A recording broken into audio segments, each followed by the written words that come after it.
Okay, hello. Hello, and welcome back to the Inner Fellowship of Men, Angels, and Spirits. I'm Justin, and we are here a little late on a Saturday night, about 9:45 on a Saturday. I'm doing this live stream because I wasn't able to do what I wanted to be my weekly live stream on Wednesday. So, and I did want to get this done before the weekend, and I do have a busy weekend planned. So, let's get to it. Right. The first thing we usually do when we start our live stream is we do a little recap, or at least a review of some of the most important things or the most newsworthy things that have happened. I don't want to do so much of that today because actually I am going to be calling my mother very shortly after this, and it's already getting late, so we won't draw this out too much with current events. You know what happened. You watch the news, and if you haven't watched the news, it's because you're not interested in what happened. But in the broad strokes, it does seem that maybe Trump and Elon Musk have made amends, or at least maybe Elon Musk has awoken from his high and is now, seeing sense and recognizing who's his daddy. And it looks like they'll be back together, at least working not against each other in the near future until the next, conflict. That's not such a big deal. At least I don't think that's such big news. I think it was a lot of Schadenfreude for some people who are like anti-Trumpers. But the truth is, it is what it is. It demonstrated to us what it needed to demonstrate, and the people who could see it probably already knew it, and the people who don't know it now probably never wanted to see it. So, it is what it is. It's selective perception. So, that's fine. But, this whole deportation thing has become an issue again because it appears that ICE is, what's that? Immigration and Customs Enforcement. They have been raiding sanctuary cities, especially Los Angeles, and basically just hoovering up Hispanics is the best way I can put it. It's not to say that they're not undocumented, but what it is to say is that they're definitely not criminals. And the point here was that, they're supposed to be fighting those violent criminals, and they were not really supposed to be, trying to deport the people who are trying to, work their way, find a path to citizenship in America, who are tax paying, members of their society who contribute to their society or who are in fact children or this kind of thing. And so you get this, this talk of them raiding the schools and then going to what was it, the Home Depot to pick up the migrant workers who in border towns generally do cross the border to look for work because they can make more money on this side of the border. And oftentimes it's not even to stay on this side of the border, it's really just to make that money and bring that money back to their families. In any event, they were just considered undocumented illegals.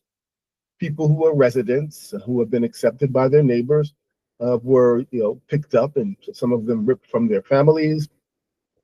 Supposedly, a friend of mine pointed out that there's been no video footage of that. Then again, I mean, it doesn't look like we have an administration that's trying to hide the fact that basically anyone who is brown and does not have a specific kind of documentation showing that they have a right to be in the United States, they're going to be not only deported, but quite possibly sent to a concentration camp outside of the country where the country's laws do not apply. Not even going back to their home country necessarily, but some other place just because. Of course, I've already talked about how the courts have been pushing back, but let's face it, if the administration doesn't want to follow the court's rules, there's really not much the court can do about it. And it does appear as though our current administration does have a pretty good hold on, our nation's remaining institutions. That is to say that, you would think that uh, ICE officers would not be going into families' homes and taking people, just as many as they can, that they would be going, at least to the prisons first, or at least going to the gang neighborhoods, or at least, going to areas where there actually are problems with immigrants. Not just that there are immigrants, but that there are problems with immigrants, immigrant gangs and things like that. You would think that when they were being told to do this thing that, it's really unconstitutional, that many of them just wouldn't do it. But that's the problem here, right? It's like, if you work for, let's say a law enforcement organization, and then the President of the United States sets forth a policy that doesn't sit well with your sensibilities and your morality, then you are at liberty to leave, but you're not at liberty to do much else. So then when you leave, someone who will do the unthinkable will take your place. So that's what we basically have in our nation's institutions, at least in the Department of Justice. Principled people have left the building and have been replaced by unprincipled people. And so there are these tactics that I would say are clearly designed to inflame the people in these cities and towns that these federal agents are coming in and invading. And of course, they're doing this not with the good graces of the governor of their state or the mayor of their city. So naturally, people are want to protest. People are want to riot. People are want to engage in civil unrest. Is really what it used to be called. And that's really actually to be expected. This is what happens when a people who feel like they're in an oppressive situation are further abused. It's what happened with the Black Lives Matter movement. It really wasn't about just some one black guy who died under the knee of one white police officer. It was about a much deeper thing. And the truth is, it probably was more a response to the leadership of the country being who it was and affirming what the country is or it continues to be, far more than it was about that police officer or the rightness or wrongness of his manner of detaining people. So that's going to happen again, of course. It's been happening all this week. People have been trying to peacefully protest, but we know that amid those who would peacefully protest, there will always be those, for more than a few reasons that I can count, are going to try to cause violence and destruction. They're going to want to destroy things, and they're going to want to burn things and make powerful statements, and oftentimes statements that are counterproductive to the purpose of the protest. So that stuff is going on. But in the meantime, we have, well, there's so much other news, but I think what happened today kind of just took the front page, and I guess I'm just going to skip to that. Apparently earlier today, a sitting member of the Senate, a senator, went into a press conference I think a press conference of the head of law enforcement, the Department of Justice, and in his form of protest, decided that he was going to ask questions as would a reporter ask a question.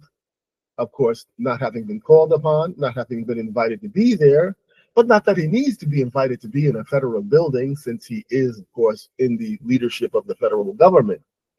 But in his attempts to make himself heard, he was, kind of wrestled out of the room into the hallway, put on the floor, handcuffed, and arrested. Now, officially arrested, technically arrested, I don't think so. I think he was just booked. I don't think he was booked. I don't think there were any pictures or what mugshots taken. I think it was just really a measure of getting him out of that environment. And I'm sure the police felt they have the right to control that environment. The problem is that it is a sitting senator. It is a member of the government and a ranking member of the government. It's not like some staffer, or with an issue. It's, a senator who was asking questions about what's going on with his constituency. And Sure, it could have been handled better, and but the optics are such that it really will incent people to become hostile.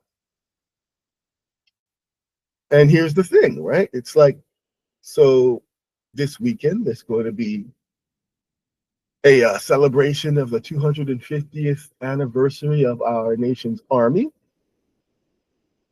which just so happens to coincide with Donald J. Trump's birthday. And of course, Donald J. Trump is going to this time be able to do the fever dream he's always had of being able to have a military parade, and having tanks rolling down the streets, and the military marching in their battle fatigues with their guns brandished, and maybe, I don't know, missiles, the latest missiles being rolled down. I don't know how they plan to do it. And it's the funny thing is, like, it's like sort of it's the army's birthday, and what's the thing you're gonna make them do? Make them work.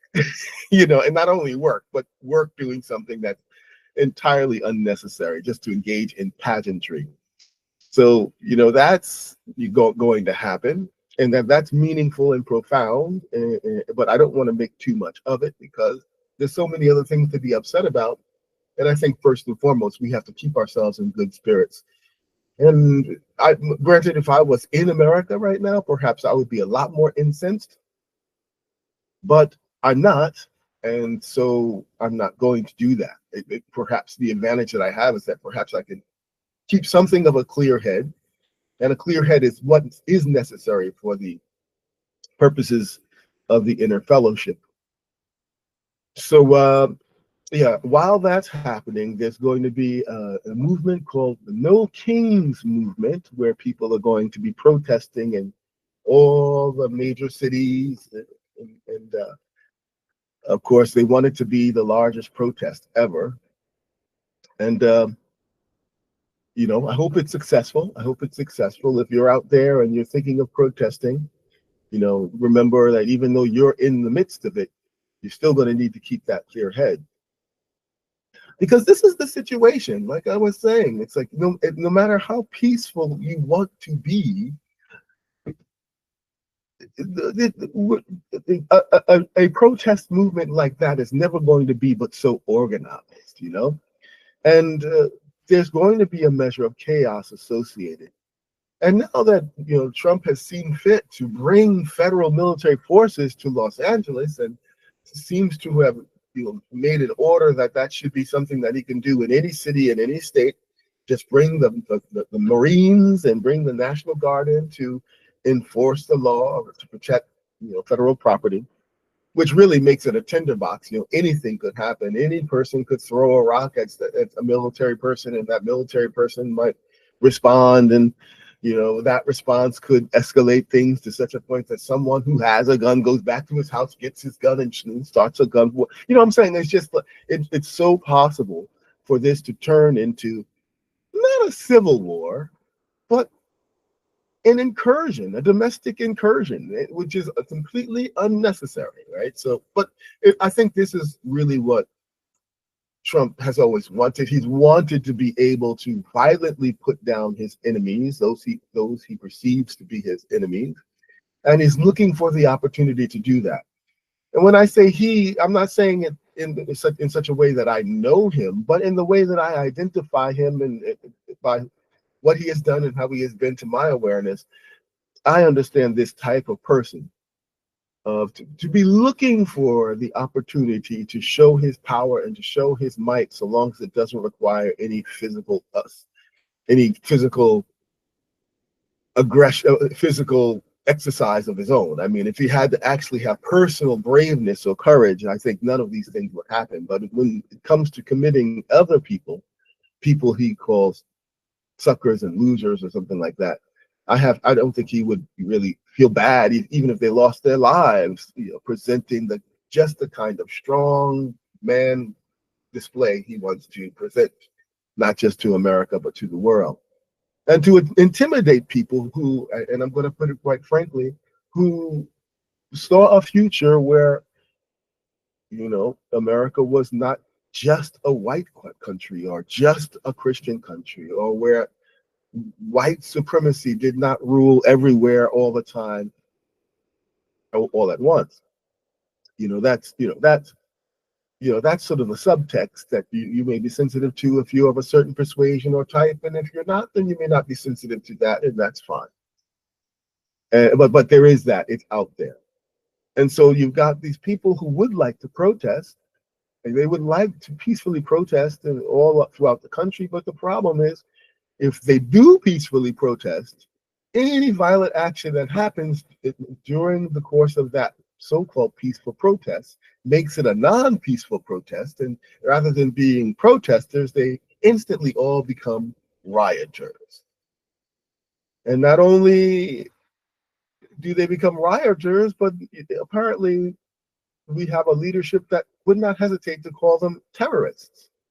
And not only would they be called terrorists, but we have a leadership that would probably have no compunction about taking actual American nationals, and because they've been given this nomenclature of terrorists, that they also can be deported out of the country and into some Guantanamo Bay or someplace like that.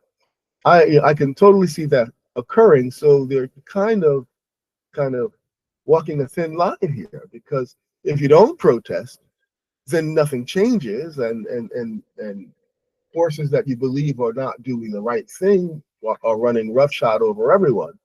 But if you do protest, there's a high likelihood that something's going to happen somewhere because of someone that's going to allow the leadership to characterize you as an animal, a beast, an enemy, especially if you are not white. And even if you are white, quite frankly. And so to the people who this is new to, I say, welcome to the struggle. That term, the struggle, right? I think that term, I could be wrong, but I think that term came up around the civil rights movement. It was called the struggle. And but it really wasn't just about the struggle for civil rights or certain freedoms or equality. It wasn't just about that. It was about the ongoing struggle of being, at that time, a Black person in America, and having the history that we had, and how it always has been a struggle. America had never been great until that time, had never been great for many Black people in America. And so it always had been a struggle, and to live in America was to struggle. But of course, we did reach an inflection point where it seemed like after winning the Civil War and then enduring Jim Crow and the sort of pushback of the Dixiecrats and all the things that did happen, all the acts of terrorism that Black people had endured, and all of that it looked like the moral will of the people was really more toward equality. And so that's when the struggle could begin, when there was enough American people who were willing to really fight for human rights. And of course, I believe it started a long legacy of what we now call peaceful protests.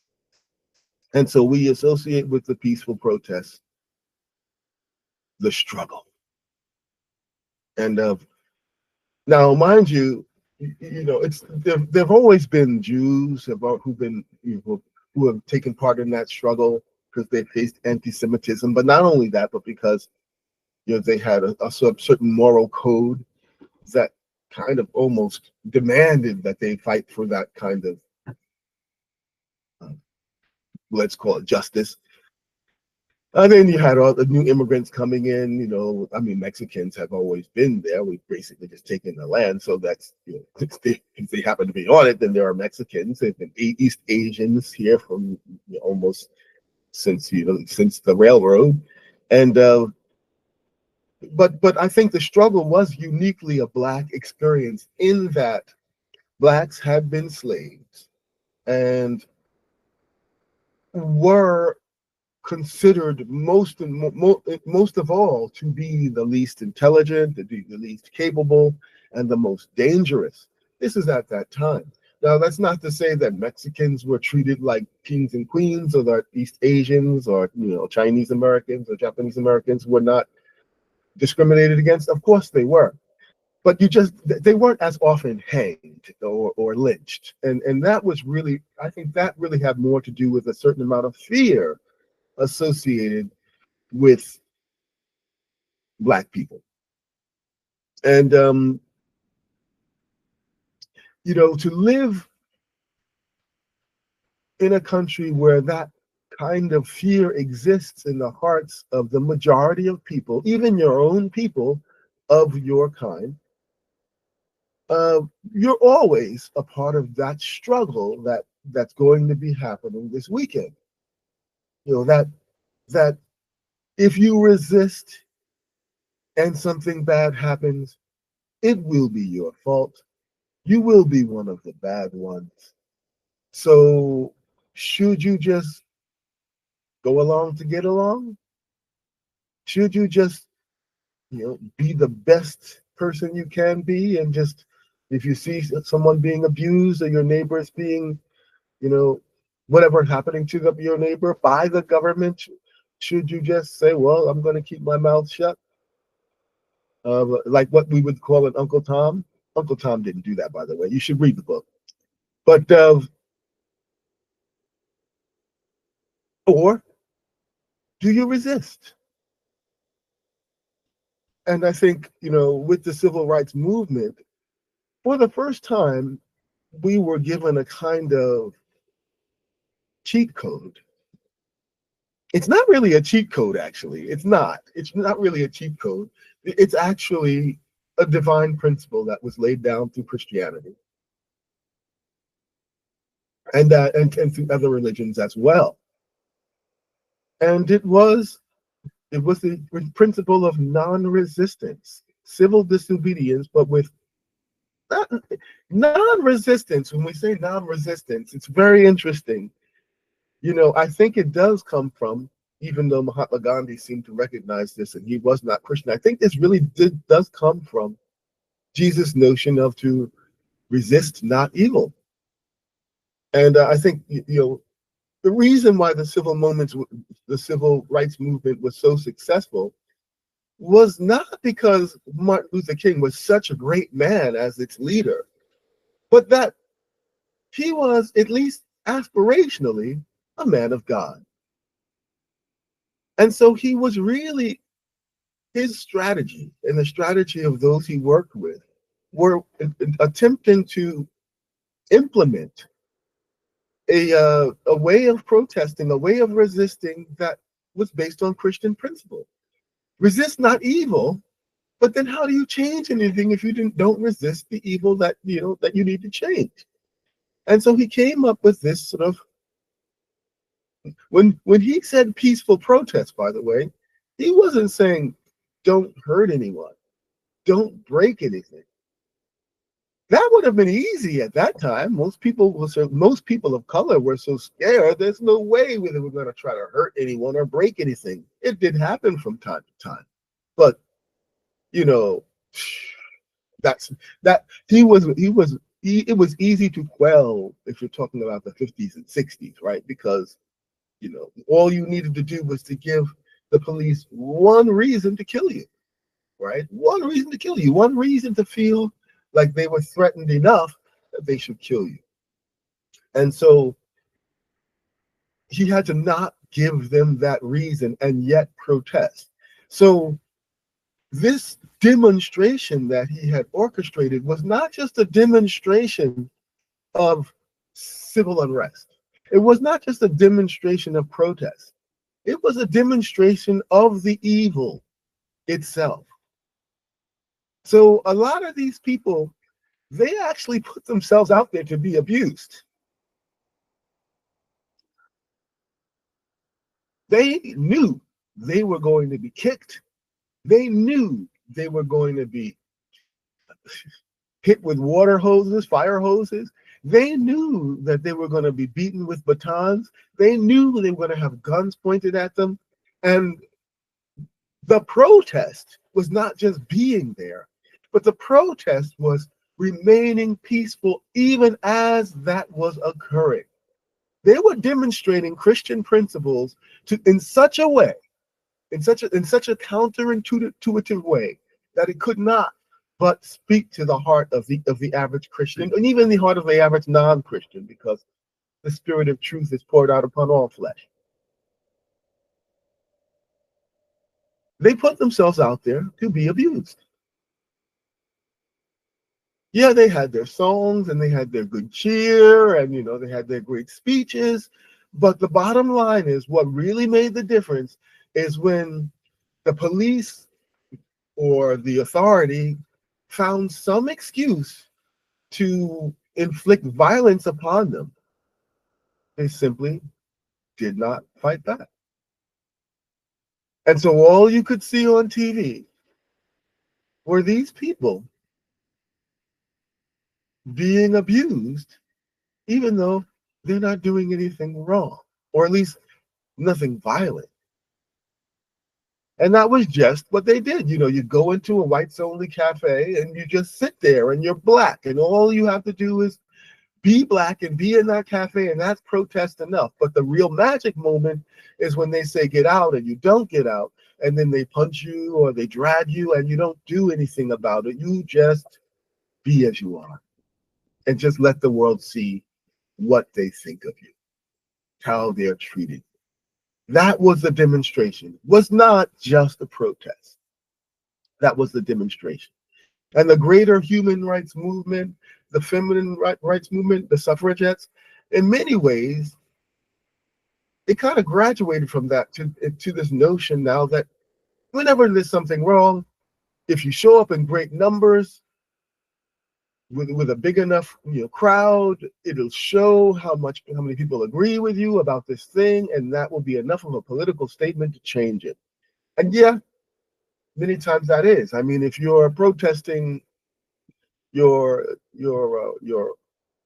employer and you have a union and you're striking in front of their building, that might be enough to bring them to negotiate with you.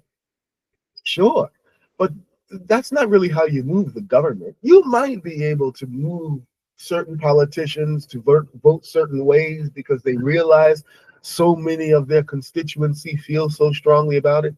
That's true. That's just regular politics, though. As we go into this No Kings movement, I think we just need to really realize what the struggle was really like and how the struggle was most effective. The struggle was most effective by not struggling. And of course, that sounds sort of paradoxical, and it is. And the reason why it is because we make the mistake of thinking that the struggle is about some culture war. We make the mistake of thinking that the struggle is for some political triumph. We make the mistake of thinking that the struggle is about changing the power dynamic between races and cultures. But no. The reason why Martin Luther King was so successful in the struggle is that he was a man of God. And while it makes sense that a man of God should have no political interests at all, the truth is he was able to, in a very clever way, inculcate that this was a spiritual exercise.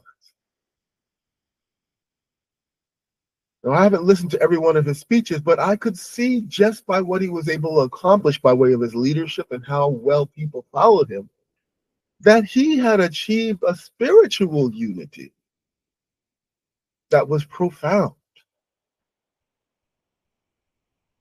It wasn't Christian. It was Christ.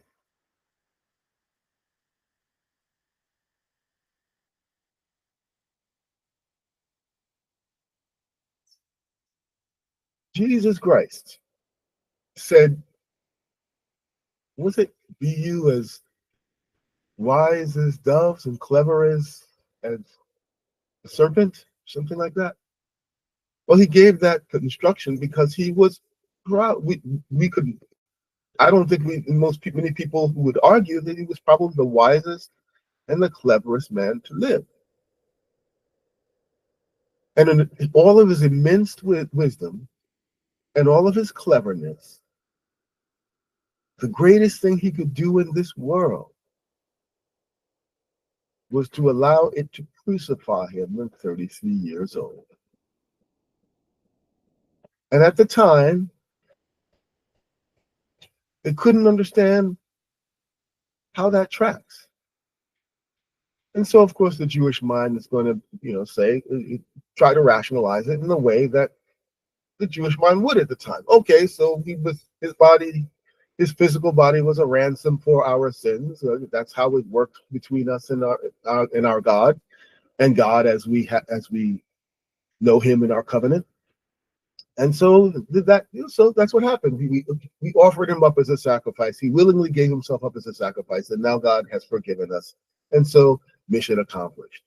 Now, whether or not that reasoning is correct, and I don't think it is, what it did accomplish and what it accomplished in the spirit was it made a statement, not for that moment, but for all time, about the way of God, about the divine pattern that pervades from paradise into all things that would allow itself to be subject to its gravity.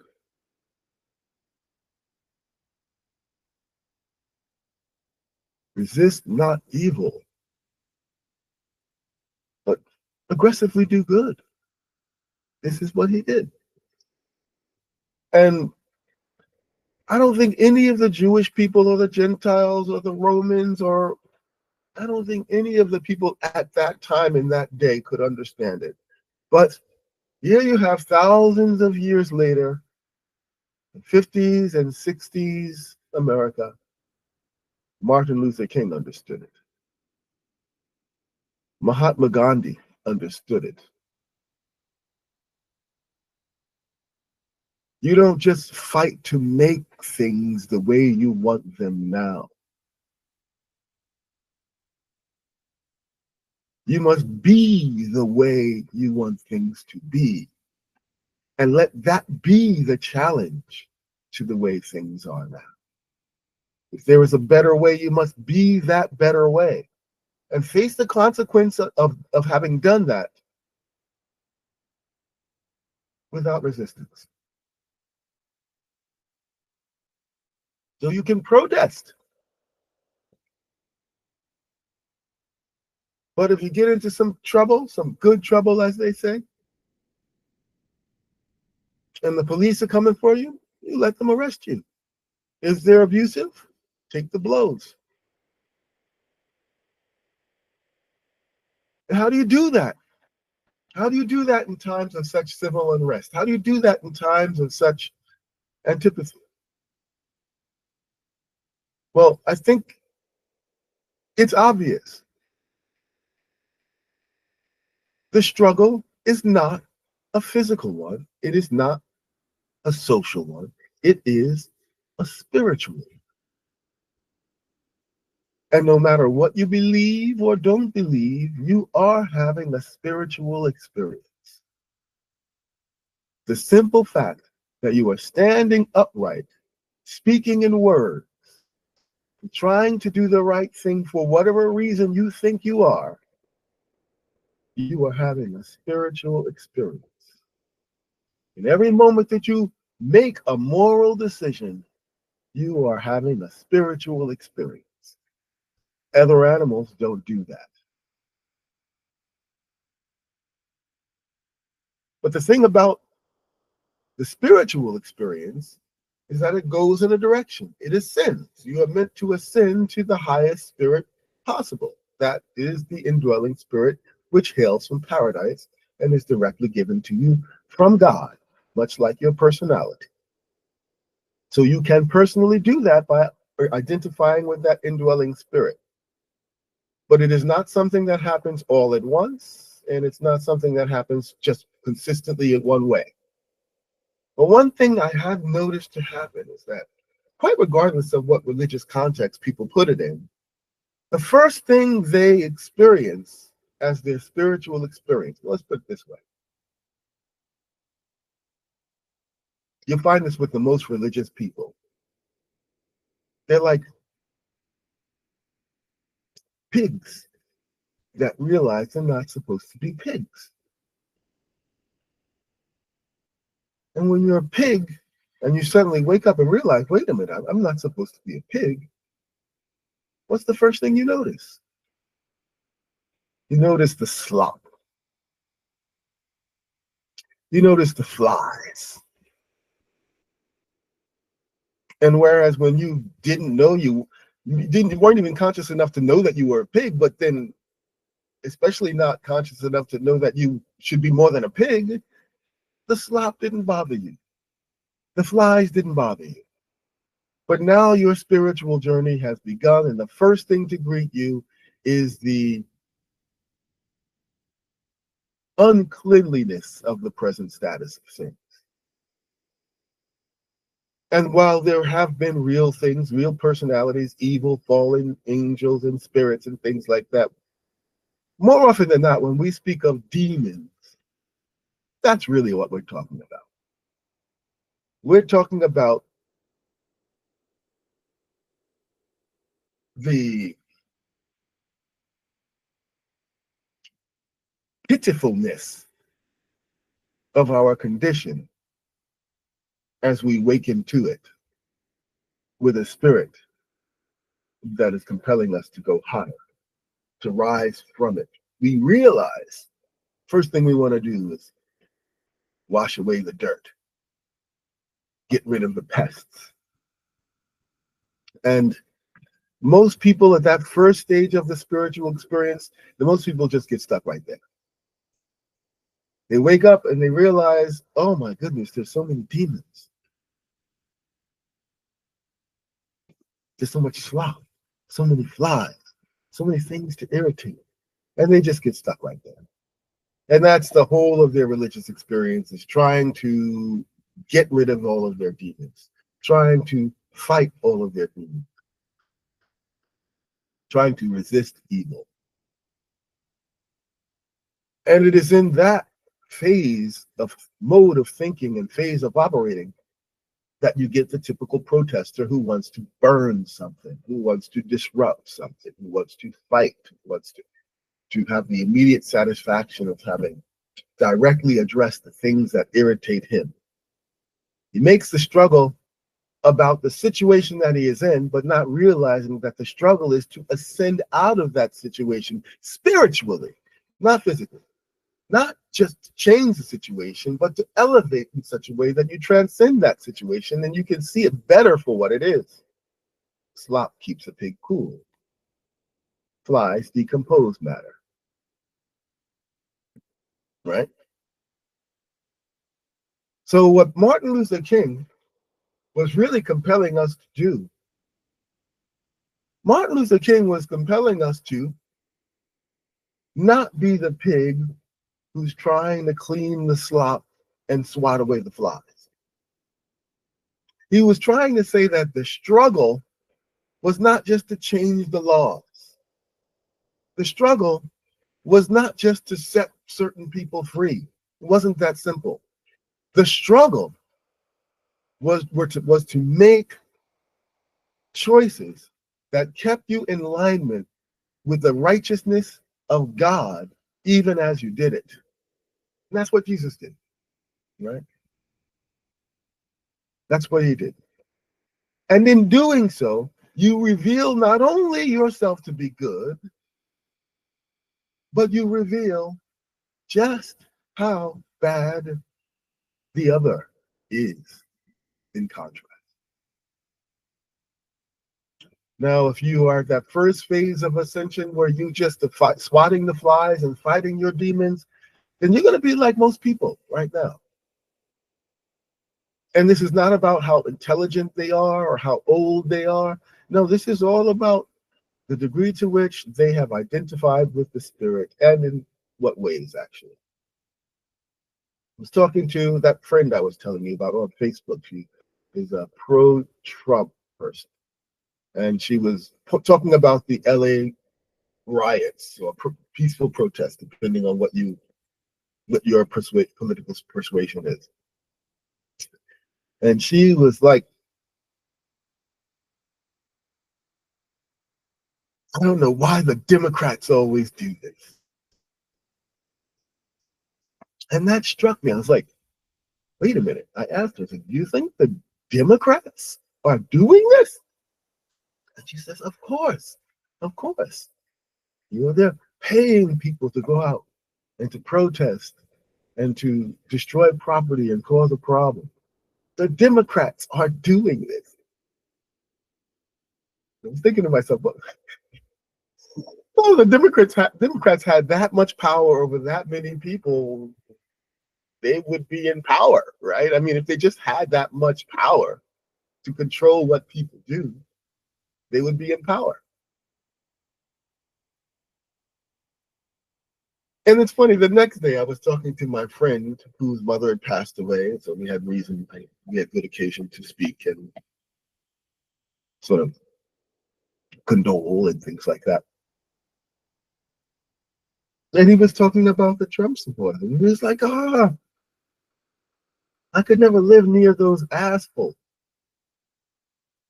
I was like, but you really think they're assholes? I mean, I get you don't agree with their decision, and then they might be racist, they might have personality flaws and character issues, but assholes, all of them, assholes, all of them.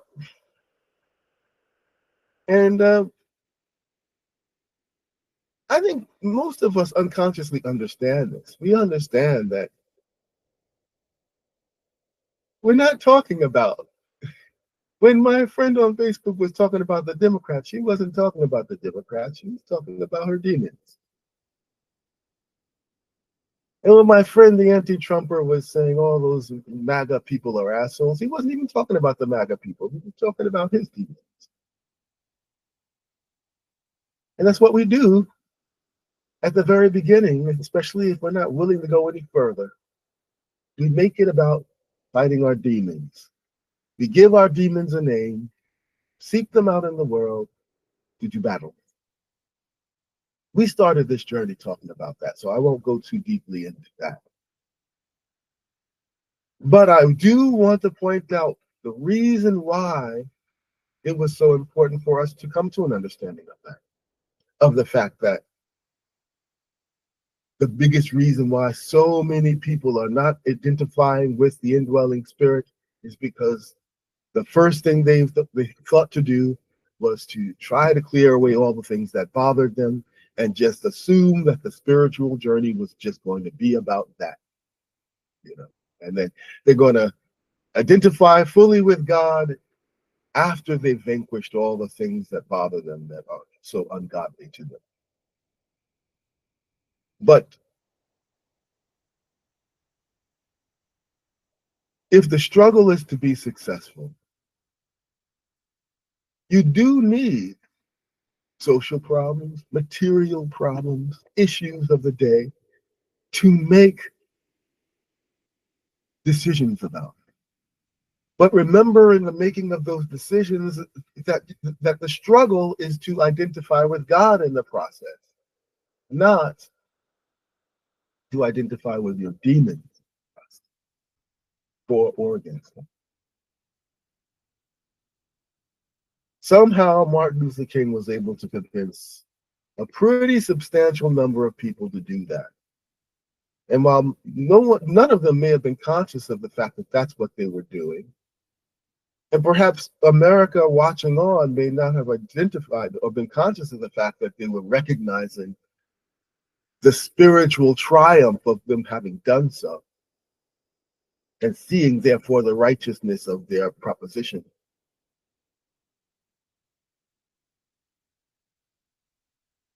Decades later, I see it. Just like thousands of years later, Martin Luther King could see what Jesus did. And I hope that you can see it. Hope you can see it in your own life this weekend, no matter what choice you make.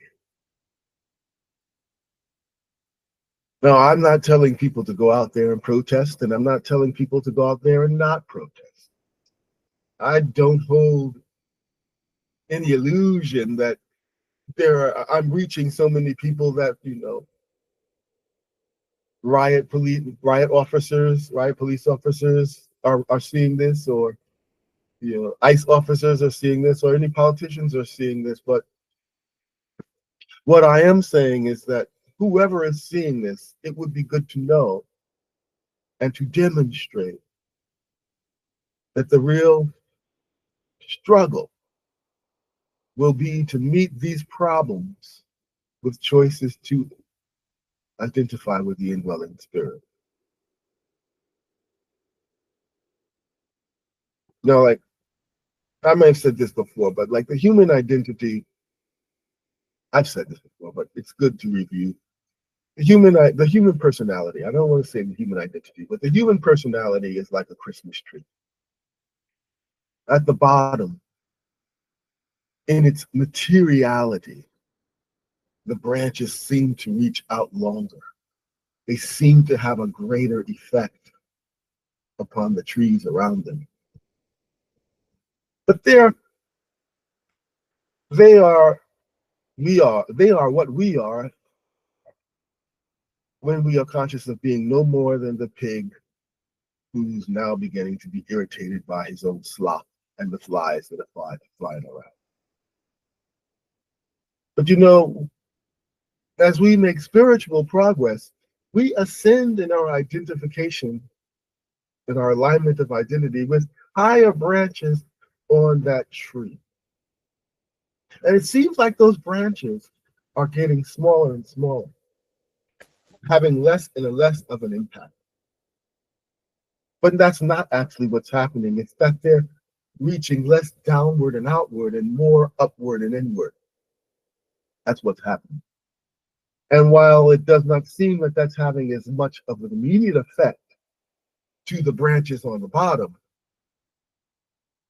as you get toward the middle and then toward the top, you begin to see what true impact really means.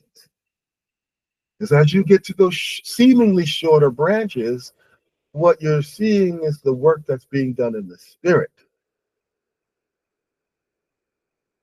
that changes things, not just on the level of what things are happening, but what they mean. Not just what they mean, but what value they can have over the longest amount of time for the most amount of people. But I didn't have to put it that way. I think maybe Martin Luther King would have simply said, as we go out to this demonstration or this protest, remember that Jesus has not called us to strive against our fellow brethren. We labor not against our fellow brothers and sisters, no matter what job they have, what role they are playing, what branch on the Christmas tree they're identifying with. We are not here to do battle with them. We are here to do the will of God, to use even this situation as a way to meaningfully struggle for greater identification with the pure indwelling Spirit of God.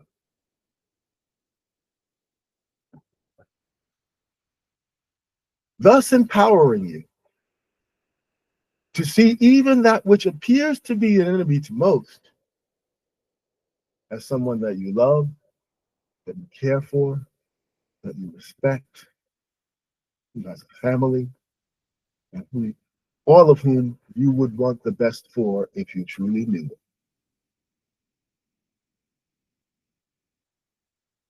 There's great potential in making those kind of choices in the kind of situations that we might see this weekend. Circle making decisions. It can be things that can change your reality, certainly the way you perceive reality. That's really what I wanted to talk about or just present to you today. Is that these kind of challenges, they are opportunities for us to, in times that would seem even less likely, identify with the indwelling spirit, resist not evil, thereby even coming closer to that indwelling spirit and revealing that indwelling spirit outwardly in a way that may or may not move people right now, but could change things for all time. So I think you're going to see people who are making this about what the Democrats are doing and what the Republicans are doing, what the fascists are doing, and what the woke people are doing, and what Antifa is doing. And all of these are just faces that we put onto our own demons because we don't know those people. All we know are the flies that are flying around us and our slop. As you start to stand up, you will start to see these people less by titles and more as individual people.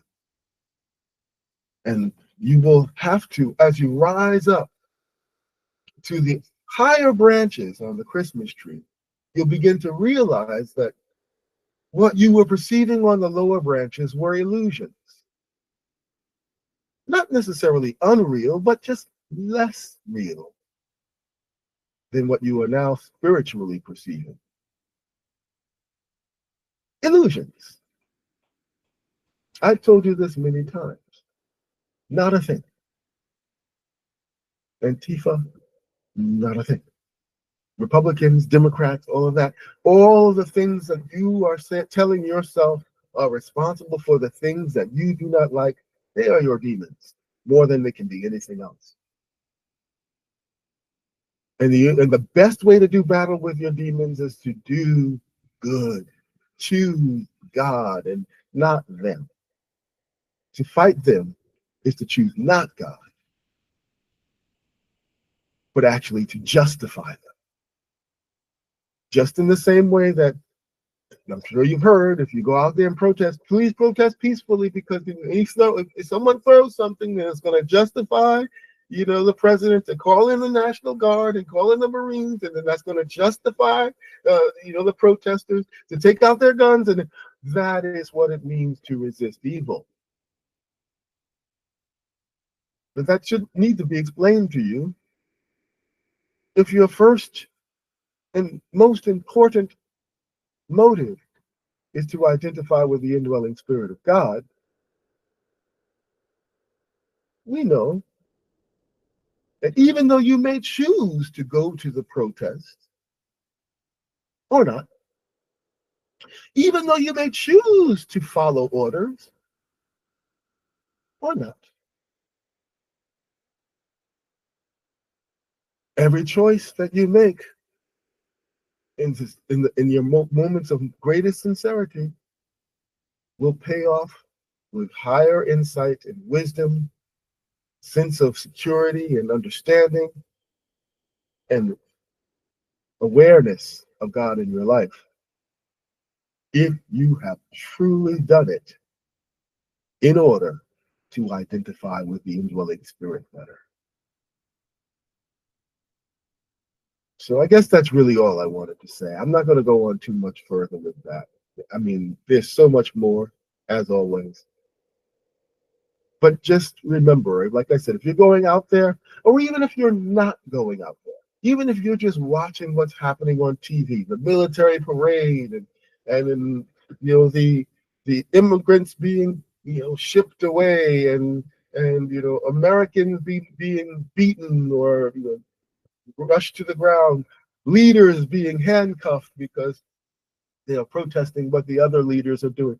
As you observe all of these things, Still, are they presenting you with an opportunity to further identify with the indwelling spirit? Some people might call it a test, but only if you're a pro. If you're really getting good at this, then it is a test, a pro test.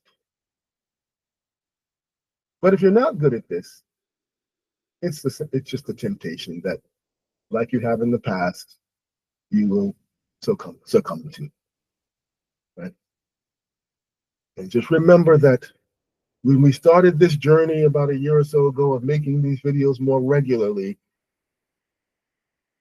I'd like to think that we will have built up a certain amount of momentum of responding to these kind of situations as opportunities to do the Father's will and not just slap the slop and shoo the flies.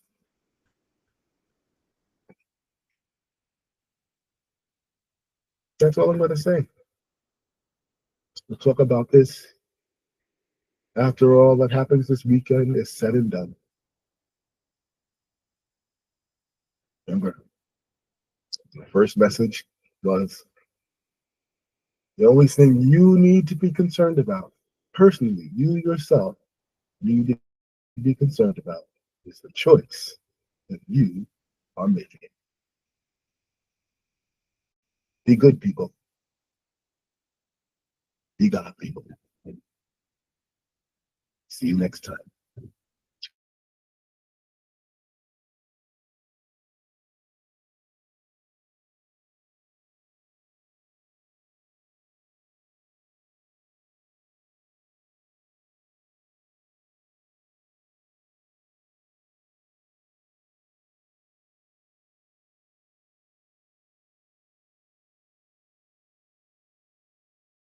Bye.